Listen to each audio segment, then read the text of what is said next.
María, ahora sí nos ganamos el baloto. Está con nosotros el polémico, coherente, recursivo, serio, estudioso, José Obdulio Gaviria, senador de la República. Bienvenido a la barbería de nuevo, doctor, para que vea que volvimos. William, encantado de estar nuevamente en la barbería después de cuántos años, ¿no? Ay, María. ¿Cuánto hace que conspiró Santos con su grupito allá de Con mesita. Sí, el Sanedrín de la Casa de Nariño. ¿Eso qué? Nos cortaron los servicios hace más de 3 años. Sí. Hace más de 3 años. Bueno, qué maravilla volver al ventilador. Al ventilador. Y a través del ventilador a la barbería. Con José Obdulio, ¿cómo era que llamaba el programa? Ay, José Obdulio, sí. Claro, porque esto era una vaina que no la aguantaba nada. Eso no es un voltaje muy berraco. Eso era un voltaje muy bravo. Y cuando se hacía, se hacía periodismo en Colombia, Claro. y aquí ya no, aquí dice un presidente periodista, pero yo no sé, Juanpa, en qué estará pensando, Sí, ¿cierto? sí, porque además es lo peor del control de la prensa es lo embosado que es la forma, porque incluso no es desembosado como Chávez, sino que Santos compra la voluntad y el pensamiento y la voz de los periodistas, o sobre todo de los medios de comunicación, y a través de esa compra, pues los periodistas también sienten esas limitaciones evidentes para la comunicación. Yo he estado notando mucho en el Twitter del presidente Álvaro Uribe Vélez cómo hay una dicotomía enorme entre lo que dice el presidente Uribe sobre hechos de sangre, extorsiones, limitación a la movilidad en las carreteras, todo como producto de los actos protagonizados por las FARC y el ELN, y lo que dice la prensa prácticamente desconoce. Muda. Sí, muda. O sea que Venezuela se está pareciendo a Colombia. O Colombia-Venezuela, porque comenzó Venezuela y por lo tanto No, sí, lo que nosotros... pero le tomamos ventaja. El alumno supera al profesor. Sí. Lo que pasa es que en Venezuela sí es tan desembosada y tan directa. No sé si supo William lo que pasó la semana pasada. ¿Qué pasó? ¿Cómo le parece que hubo una andanada de noticias en España, pero andanada, en contra del régimen chavista, o sea, del régimen de Maduro, y en contra de sus aliados, unos señores de un partido que se llama Podemos, particularmente un individuo de apellido Monedero. Digo individuo porque es que qué cosita es ese señor. Y entonces citaron a Miraflores, así como hacía Juan Mesa aquí, Sí. con el director de Cable Noticias, Sí. y le dijo lo siguiente a los empresarios españoles, le dijo: A ver. si ustedes permiten que en España se siga hablando como se está hablando de mí, yo expropio estas empresas. ¿Sabe qué empresas? Repsol, BBVA, Meliá. ¿Cómo? Hay otros 3 o 4 empresas importantes. Ellos calladitos, pero el periódico ABC de Madrid se enteró del asunto a través de un corresponsal, y eso Sí. se ha vuelto un escándalo de padre y señor mío. Uy. Pero ahí la amenaza de que si en España se sigue hablando mal del régimen del chavismo y mal de sus aliados, el partido Podemos, el régimen chavista expropiará a las empresas españolas. O sea que hemos regresado en Colombia a la época de Gurropín. ¿Se acuerda? Claro, que quemaban los periódicos, quemaron los Sí, periódicos. que había una, dijéramos, una oprobiosa persecución al periodismo. Recuerda El Espectador, Sí. que salió con otro nombre, yo no me acuerdo cómo se llamaba, el Intermedio. Sí. Salía, lo mismo pasó con El Tiempo. Había un control diario de lo que se llama la censura, por eso uno veía o ve los periódicos de la época. Si va a la hemeroteca de la Biblioteca Nacional, va a encontrar una serie de páginas con sitios en blanco, y es que era la censura que imponía el régimen de Gurropín, como dijiste. Del papá de Samuel Moreno. Estamos hablando me dije que dice que está malo Petro, que dice que Samuel Moreno era mejor alcalde que él. Indudablemente.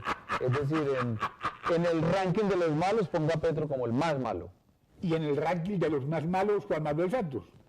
Así es que es francamente... Es decir, uno se pone a comparar presidentes malos. Sí. Nosotros comenzamos el siglo con el presidente más malo de Colombia, que era el presidente San Clemente, quien derrocó a Marroquín, que era igual de malo. Sí. Dos viejitos que eligió esa mente malvada de Caro.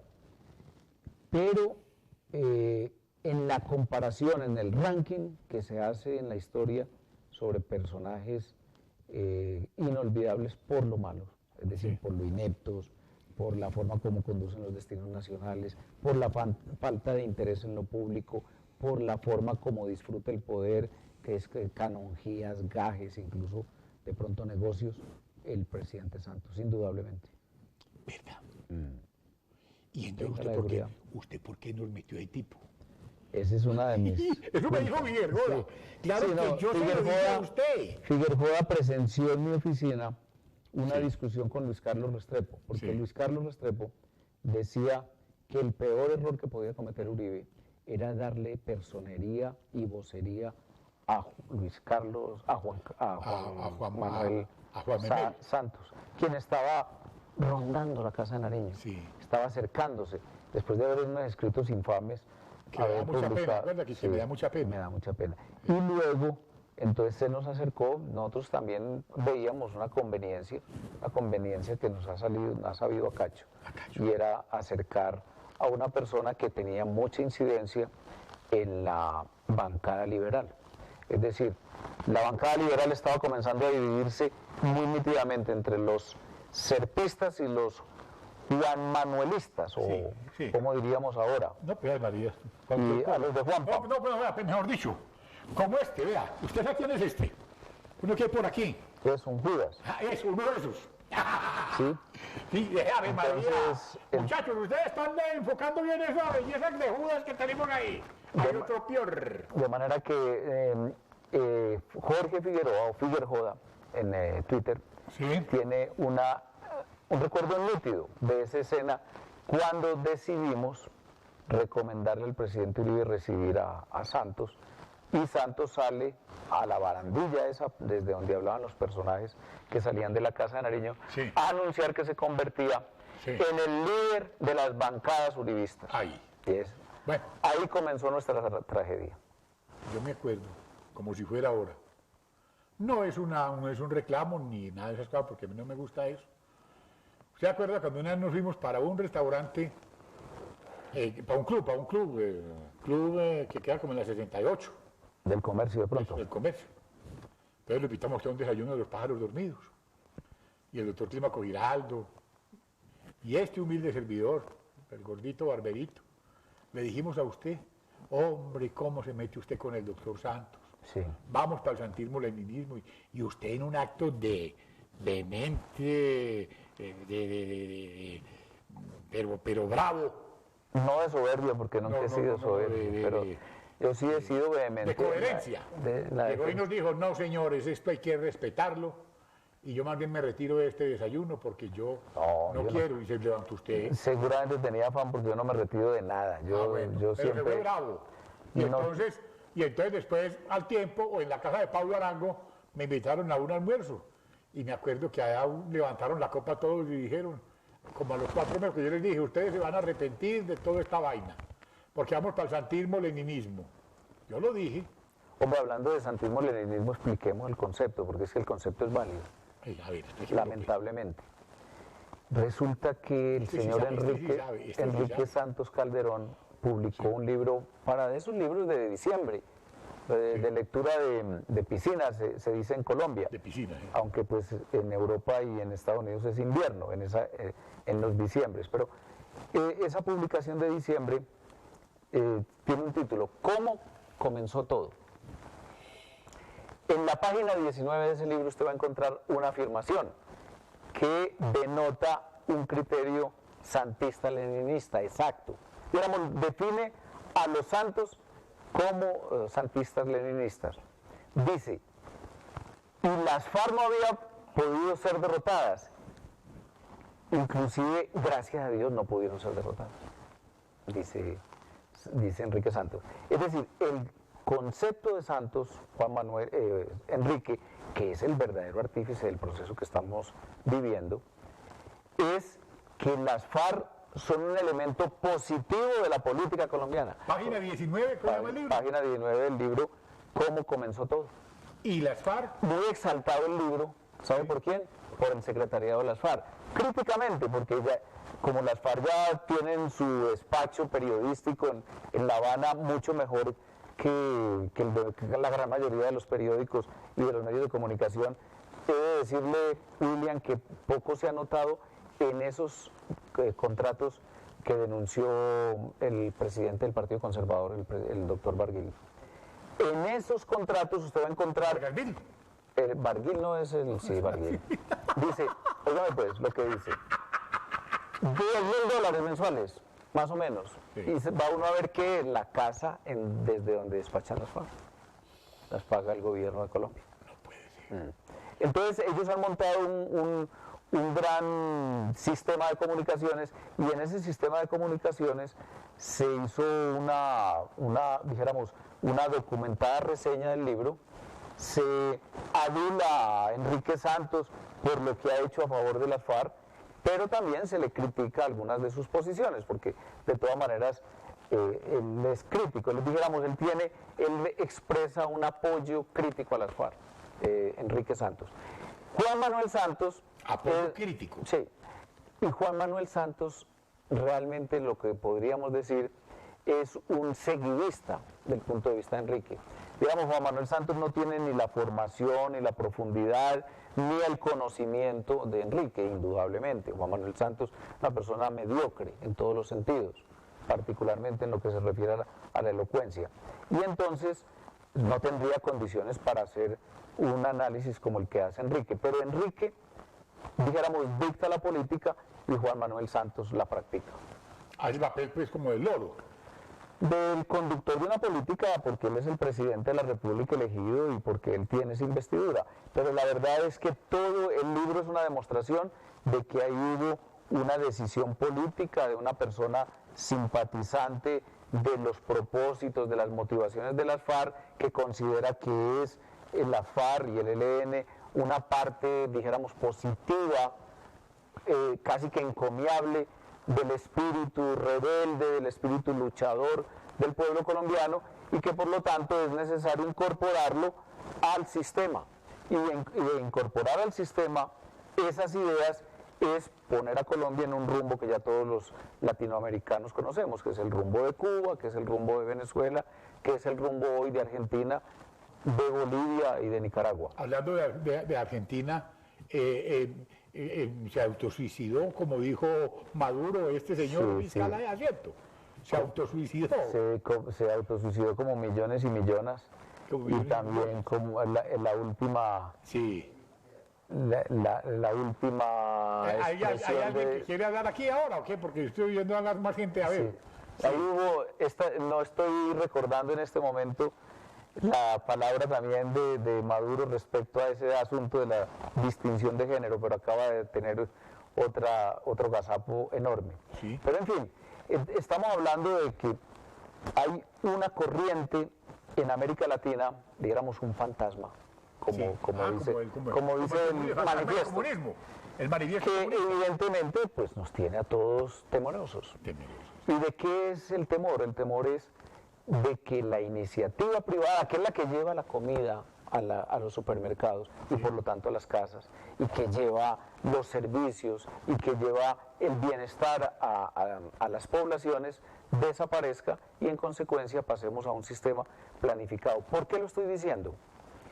Acaba de publicar en una de esas páginas suntuosas que tienen las FARC, se llama farc-ep.org,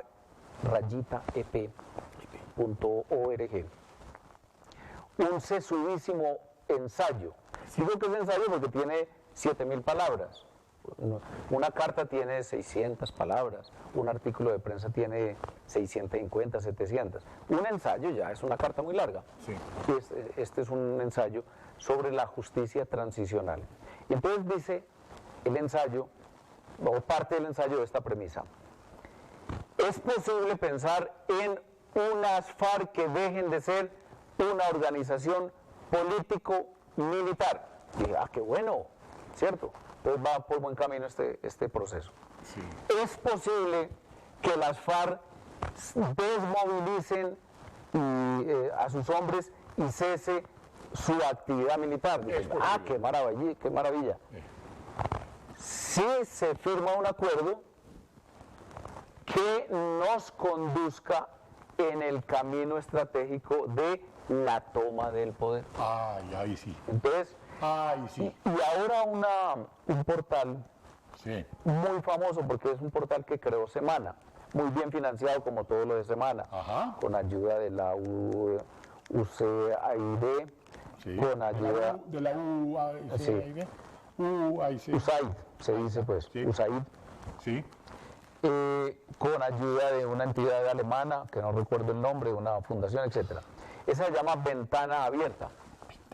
Ventana Abierta. Si usted quiere conocer documentos de fondo referidos por la revista Semana en sus artículos publicados en páginas, pues en material, en papel, usted tiene que ir a Ventana Abierta.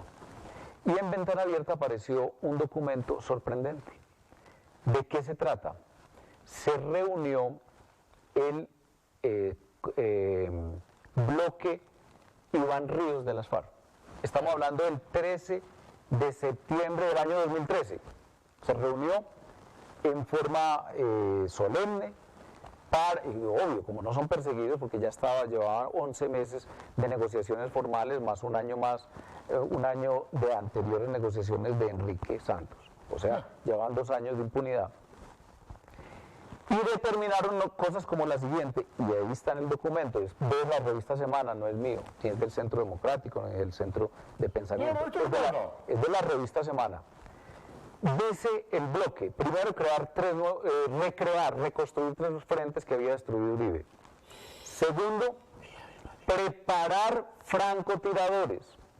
Tercero, ampliar la base de instalación de minas Quiebra Pata. Cuarto, generar mejores condiciones financieras. Estamos hablando de coca y estamos hablando de secuestro, etcétera, etcétera. Para retomar y convertir en un enclave de las FARC o en una especie de santuario de las FARC todo el parque del Paramillo. ¿Cómo le parece? Entonces uno dice, No. pero bueno, están hablando de paz y dicen esto. Entonces la revista Semana, claro, de una manera juiciosa, o por lo menos el periodista, comenzó a llamar. ¿A quién llama? Pues a Álape, que es el jefe del bloque y que además está en Cuba. No le quiso pasar el teléfono, apenas supo de qué le iban a preguntar. Pero...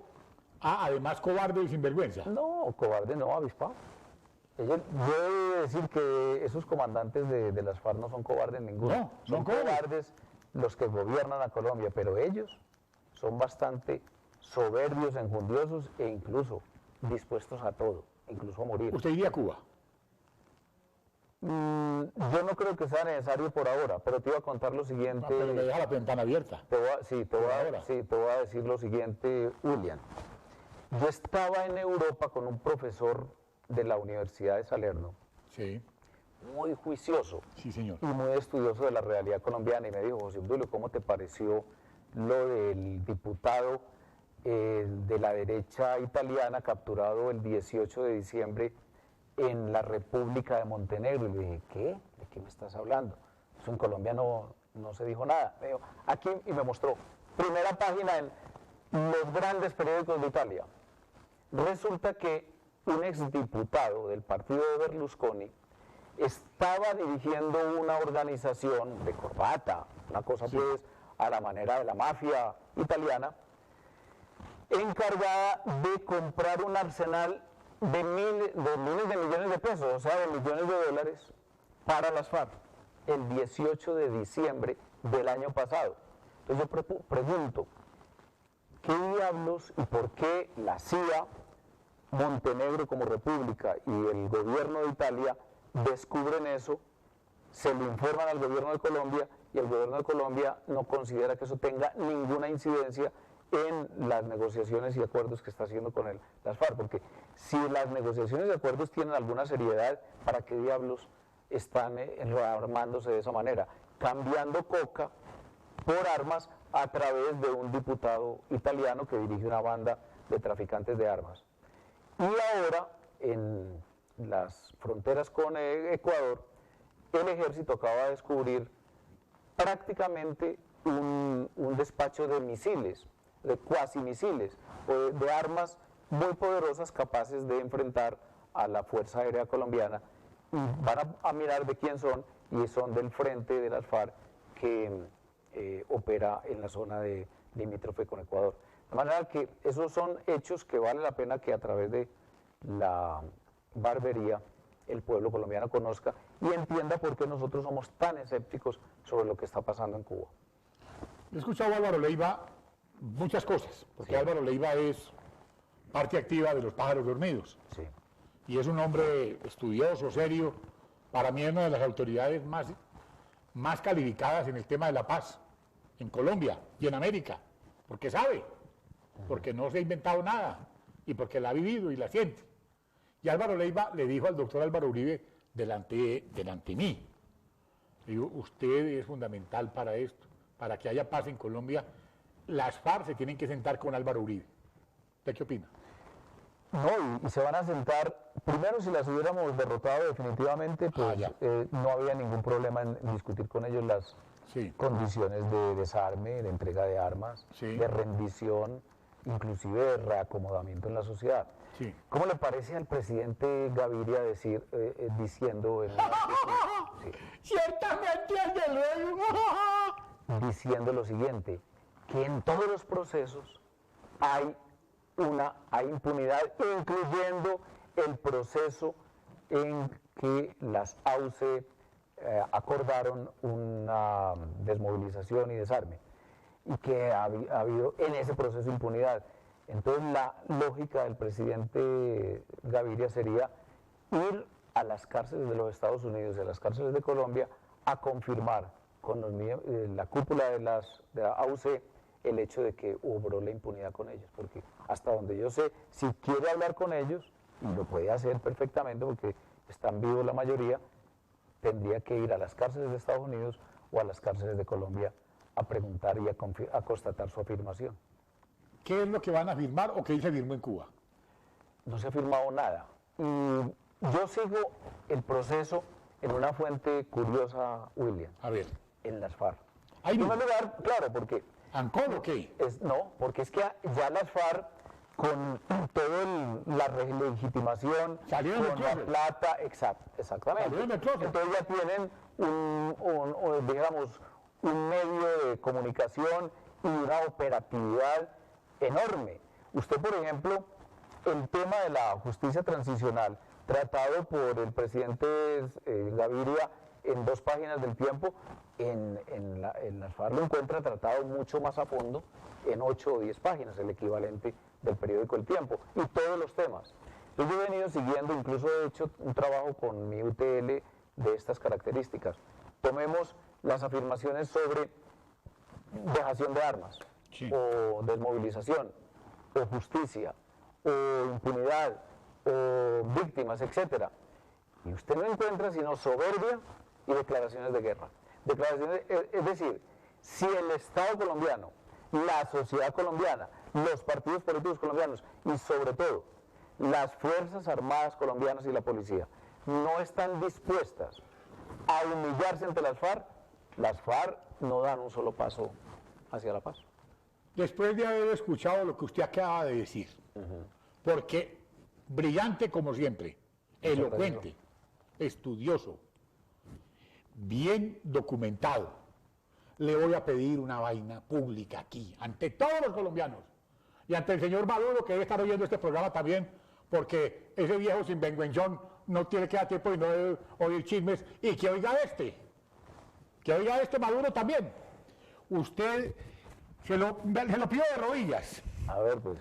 ¿Usted le pediría perdón al pueblo colombiano por habernos metido en semejante huevonada con Juan Manuel Santos? Sí, claro. A ver, hágale pues.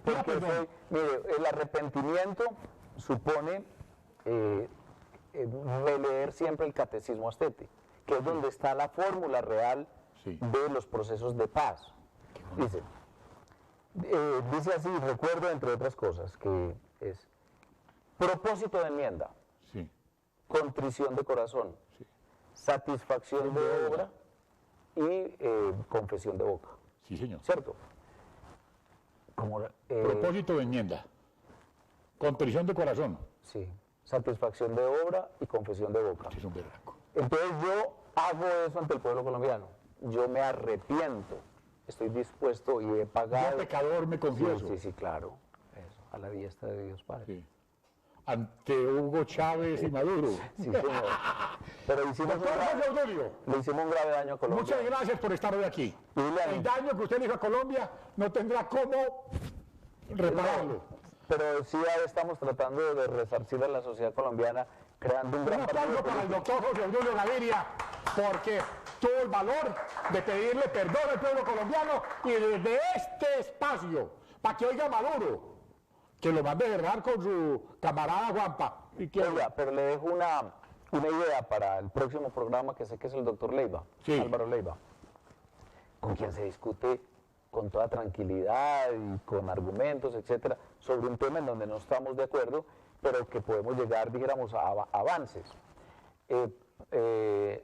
Cosa que no se puede con Juan Manuel Santos, porque Juan Manuel Santos es lo ladino, lo traidor, dijéramos, lo conspirativo, etcétera.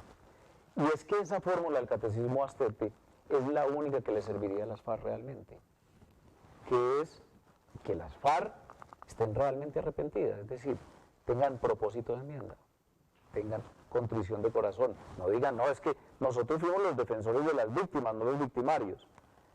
Satisfacción de obra, es decir, lo que llaman ahora reparación, pero que estaba dicho en la doctrina católica más claramente, porque me gusta más satisfacción de obra que resarcimiento de víctimas. Muchas gracias, doctor. Muy querido. Con mucho De gusto, verdad. William. Muy bien. Muchas gracias.